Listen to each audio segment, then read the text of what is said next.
अस्सलाम वालेकुम। तो सबसे पहले जो है ना ये हमारे पास आ जाती है टाइप 1 हाइपर सेंसिटिविटी।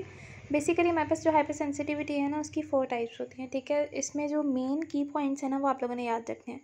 तो इसका सबसे फर्स्ट तो ये सिंपल क्वेश्चन बहुत कम ही आता है कि टाइप 1 हाइपर सेंसिटिविटी या टाइप 2। इसको इस तरह वो पूछ लेते हैं कि एनाफाइलेक्टिक कौन सी है, उसके बाद इम्यून वाली कौन सी है, साइटोटॉक्सिक कौन सी है। तो इस तरह से ये क्वेश्चन आता है, ठीक है। तो सबसे पहले हम स्टार्ट करते हैं type 1 hyper sensitivity. Type 1 hyper sensitivity जो है ना वो सब टाइप्स में से सबसे ज़्यादा रैपिड होती है, ठीक है। इसमें जो है वो एंटीजन का कॉम्बिनेशन, मतलब एंटीजन और एंटीबॉडी दोनों कंबाइन होंगे, ठीक है। और वो जो है वो आगे मतलब अटैच हो जाएंगे मास्ट सेल और बेसोफिल्स के साथ, ठीक है। ये जो है ये मीडिएट करते हैं आईजीई एंटीबॉडी। सब में जो एंटीबॉडीज़ है ना इनका भी डिफरेंस आप लोगों ने याद रखना है। अब इसका जो मैकेनिज्म है उसमें क्या है कि हमारे पास 2 बार एक्सपोजर होता है, ठीक है। जो भी हमारे पास लाइक इसमें पार्टिकल्स हैं उनका 2 बार एक्सपोजर होगा एजी से। तो जब फर्स्ट एक्सपोजर होगा उसमें क्या है कि आईजीई जो इसका मीडिएटर है ना उसकी फॉर्मेशन होगी, और वो जो आईजी मीडिएटर है वो फिक्स हो जाएगा मास्ट सेल या बेसोफिल से।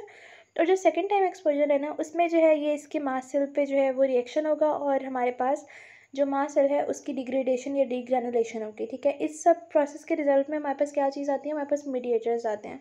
जो मीडिएटर्स हैं वो 2 तरह के होते हैं, एक प्राइमरी मीडिएटर होता है, एक सेकेंडरी मीडिएटर, ठीक है। प्राइमरी मीडिएटर्स में फर्दर हमारे पास हिस्टामीन है, कीमोटैक्टिक फैक्टर है और न्यूट्रल प्रोटीएजेस है, ठीक है। इनके जो आगे है वो फंक्शंस ही बताए हुए हैं बेसिकली कि मतलब इसमें क्या क्या इन्वॉल्व होता है। तो हिस्टामीन में हमारे पास परमेबिलिटी इंक्रीज होगी या फिर प्रोड्यूस होगी अगर पहले नहीं है।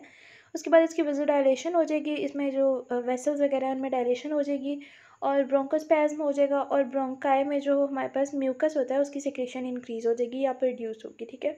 कीमोटैक्टिव फैक्टर हमारे पास क्या होता है, कीमोटैक्टिव का मतलब होता है कि ये चीज़ों को जो है ना वो अट्रैक्ट करता है अपनी तरफ, ठीक है। तो यहाँ पे जो कीमोटैक्टिकली वो अट्रैक्ट करेगा वो यूसिनोफिल्स और न्यूट्रोफिल्स होंगे जिनको मतलब ये अट्रैक्ट करेगा या फिर जिन पे कीमोटैक्टिक अपना इफेक्ट देगा। गाइज ये थोड़ा सा पीछे वाली आवाज़ को इग्नोर करें, एक्चुअली ना हमारे आसपास मिलाद हो रहे हैं तो इस वजह से इसके बारे में मैं कुछ नहीं कर सकती। ओके, जो नेक्स्ट है हमारे पास वो है न्यूट्रल प्रोटीएजेज। इसमें जो है ना वो हमारे पास 2 सिस्टम होते हैं, एक कॉम्प्लीमेंट सिस्टम है और एक काइनेनोजन है, ठीक है। तो ये दोनों जो है ये जब कंबाइन होते हैं तो फिर फर्दर आगे मीडिएटर्स बनाते हैं। उसके बाद जो सेकेंडरी मीडिएटर है ये किस तरह बनता है, जो प्राइमरी मीडिएटर है उसी की कंपोजिशन या उसी की जो हम कह सकते हैं कि जब वो मेच्योर हो जाते हैं ना तो सेकेंडरी मीडिएटर्स बनते हैं, ठीक है। और फंक्शन इनके भी सेम ही है। इसमें भी जो है वो हमारे पास वेज़ोडाइलेशन होगी, परमेबिलिटी होगी, ब्रोंकोस्पैज्म होगा, और बाकी जो है मतलब सारे सेम है। इसमें जो एडिशन होता है वो ये है कि प्रोस्टाग्लैंडिन्स बनते हैं, और उसका भी जो फंक्शन है ना वो same as it is histamine की तरह ही होता है कि उसमें जो ब्रोंकोस्पैज्म हो जाता है और जो उसकी म्यूकस सिक्रीशन है ब्रोंकाई के वो इंक्रीज़ हो जाती है, ठीक है। तो ये बेसिकली था हमारे पास टाइप 1 हाइपर सेंसिटिविटी, जिसे हम एनाफाइलेक्टिक टाइप भी कहते हैं। तो इसी वजह से एनाफाइलेक्टिक शॉक जो है वो इसमें आ जाता है इसके एग्जांपल के तौर पे।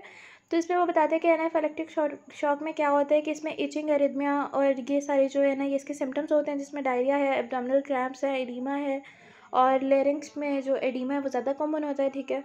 तो ये हमारे पास जो है एनाफाइलेक्टिक शॉक के सिम्टम्स हैं और ये इसकी वजह से आते हैं। इसमें जो है वो हमारे पास लोकली रिएक्शन क्या होता है, लोकल रिएक्शन जो है मतलब ये क्वेश्चन इस तरह से भी बन के आ जाता है कि टाइप 1 हाइपर सेंसिटिविटी के जो रिएक्शंस है वो बताएं। तो उसमें लोकल रिएक्शन में हमारे पास आ जाएगा कि स्किन या फूड किसी भी टाइप की एलर्जी हो जाती है, फीवर हो जाता है या एस्थमा हो जाता है।